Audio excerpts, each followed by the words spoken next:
নমস্কাৰ বন্ধুসকল, আপোনালোক সকলোকে পুনৰ এবাৰ মোৰ চেনেলটোলৈ স্বাগতম জনাইছোঁ। বন্ধুসকল, আমাৰ ফাৰ্মৰ গাহৰিবিলাক কেতিয়াবা কি হয়, ডাঙৰ নহয়। তো ডাঙৰ নোহোৱাৰ কিছুমান কাৰণ আছে। সেই কাৰণসমূহো আমি গুৰুত্ব নিদিয়াৰ কাৰণে আমাৰ গাহৰিবিলাক সময়মতে ডাঙৰ কৰিব পৰা নাই। আৰু যদি আমি সময়মতে ডাঙৰ কৰিব নোৱাৰোঁ, তেতিয়াহ'লে প্ৰফিটৰ মাৰ্জিনটো কমি আহে, প্ৰফিটটো কমি আহে।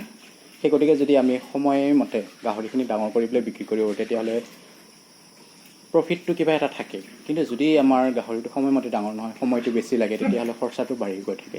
তো খৰচা যিমান বাঢ়ি গৈ থাকিব বা সময় যিমান বাঢ়ি গৈ থাকিব, সিমানে আমাৰ প্ৰফিটটো কমি আহিব।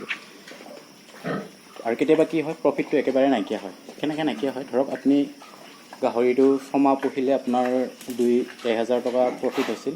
যদি আমি 8 মাহ পুহিবলৈ হয়, তেতিয়াহ'লে সেই প্ৰফিটখিনি গোটেইখিনি খাই দিয়ে। সেই গতিকে আমি যদি সময়মতে ডাঙৰ কৰি পেলাই বিক্ৰী কৰিব পাৰোঁ, তেতিয়াহ'লে আমাৰ প্ৰফিটটো অকণমান হ'লেও থাকে। তো আজি আমি ভিডিঅ'ৰ জৰিয়তে কাৰণসমূহ অকণমান জানিবলৈ চেষ্টা কৰিম বা আলোচনা কৰিবলৈ চেষ্টা কৰিম, কিহৰ বাবে আমাৰ গাহৰিবিলাক সময়মতে ডাঙৰ নহয় বা আমি আশা কৰা মতে ডাঙৰ কৰিব নোৱাৰোঁ, সেই বিষয়ে আলোচনা কৰিম। তো প্ৰথম কাৰণটো হৈছে আমাৰ দানাৰ কোৱালিটি দুৰ্বল হোৱাৰ কাৰণে আমাৰ গাহৰিখিনিয়ে যিমানখিনি নিউট্ৰিশ্যন ভেলু দানাৰ পৰা পাব লাগে বা যিমানখিনি মিনাৰেলছ ভিটামিনছ পাব লাগে, সেইখিনি নাপায়। তো তাৰ কাৰণে আমাৰ গাহৰিবিলাক ডাঙৰ নহয়। প্ৰথম কাৰণটো হৈছে আমাৰ দানা। দ্বিতীয় কাৰণটো হৈছে আমাৰ ডিৱাৰ্মিং, পেলুটো আমি সময়মতে নিদিওঁ। আগতে ঘৰুৱাভাৱে 2-এটা গাহৰি পালন কৰা সকলে ঘৰৰ কিছুমান পেলনীয়া বস্তু খুৱাওঁতে অট'মেটিকলি পেলু নাইকিয়া হৈ যোৱাৰ দৰে হৈছিল, পেলুখিনি নষ্ট হৈছিল। কিন্তু যেতিয়াৰ পৰা আমি ফাৰ্ম হিচাপত কৰিব লৈছোঁ, তেতিয়া আমাৰ সেই পেলনীয়া বস্তুখিনি আমি দিব নোৱাৰোঁ বা নিদিওঁ। সেই গতিকে আমাৰ গাহৰিবিলাকৰ গাত পেলু হয়। পেলু হ'লে আপোনাৰ যিমান মিনাৰেলছ ভিটামিনছ গোটেইখিনি পেলুৱে নষ্ট কৰি দিয়ে।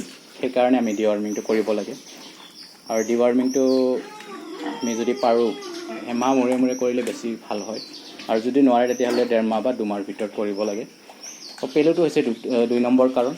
পেলু যদি আপোনালোকে নিদিয়ে, তেতিয়াহ'লে আপোনাৰ যিমান ভাল দানা হ'লেও আপুনি আশা কৰা মতে ডাঙৰ কৰিব নোৱাৰিব। সেই গতিকে পেলুটো আপোনালোকে নিশ্চয় খুৱাব বা খুৱাই পেলাই আপোনালোকৰ গাহৰিখিনি সময়মতে ডাঙৰ কৰিব পাৰিব। 2 নম্বৰ কাৰণটো হৈছে। 3 নম্বৰটো হৈছে দানা দিয়া টাইমিং। আপোনাৰ টাইমিংটো খুব ভাল হ'ব লাগে বা পূৰা একুৰেট হ'ব লাগে। ধৰক আজি আপোনাৰ ৰাতিপুৱা 8টা বজাত দিছে, কাইলৈ যদি আপুনি 10টা বজাত দিয়ে, তেতিয়াহ'লে সেয়া নহ'ব। আপোনালোকে টাইমিং এটা ঠিক কৰি ল'ব। সেই সময়মতে যিমান পাৰে আপোনালোকে দিবলৈ চেষ্টা কৰিব। দানা ঠিকমতে বা সময়মতে নিদিয়াৰ কাৰণেও কিছুমান গাহৰি আমাৰ ডাঙৰ নহয়। আৰু সেইকাৰণে 3 নম্বৰ কাৰণটো হৈছে আমাৰ টাইমিং ঠিক কৰি ল'ব লাগে। তো 4 নম্বৰ কাৰণটো হৈছে আমাৰ মেনেজমেণ্ট। এতিয়া ধৰক লেতেৰা পাতি হৈ থাকে, কেতিয়াবা একদমবাৰে গুবিলাক থাকে, গুবিলাক চাফ নকৰে, 2-3 দিনলৈকে চাফ নকৰে বা খোৱা পানীটো লেতেৰা হৈ থাকে। সেই গোটেইখিনি মিলাই পেলাই মেনেজমেণ্টটো যদি ঠিক হয় আমাৰ, তেতিয়াহ'লে গাহৰি নিশ্চয় আমাৰ ডাঙৰ হ'ব। তো মেনেজমেণ্টত কি আমাৰ এটা কাৰণ হৈ পৰে গাহৰি ডাঙৰ নোহোৱাৰ। তো সেইকাৰণে 4 নম্বৰত মই মেনেজমেণ্টটো লৈছোঁ। আৰু বাকীখিনিতো আমাৰ ঠিক হ'বই লাগিব।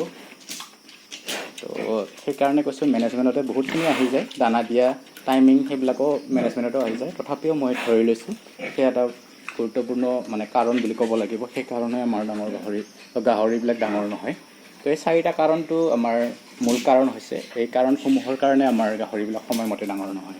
তো এই 4টা কাৰণটো যদি আমি অলপ ছল্ভ কৰিব চেষ্টা কৰোঁ বা আমি গুৰুত্ব দি পেলাই ফাৰ্মিঙত আগবাঢ়োঁ, তেতিয়াহ'লে নিশ্চয় আমি সফল হ'ব পাৰিম বা আমাৰ যিটো টাৰ্গেট 6 মাহত বা 7 মাহত আমাৰ 100 কেজি কৰাৰ, সেই টাৰ্গেটসমূহ আমি পূৰণ কৰিব পাৰিম বা সেই হিচাপতে আমি গাহৰিখিনি ডাঙৰ কৰি পেলাই সময়মতে বিক্ৰী কৰিব পাৰিম।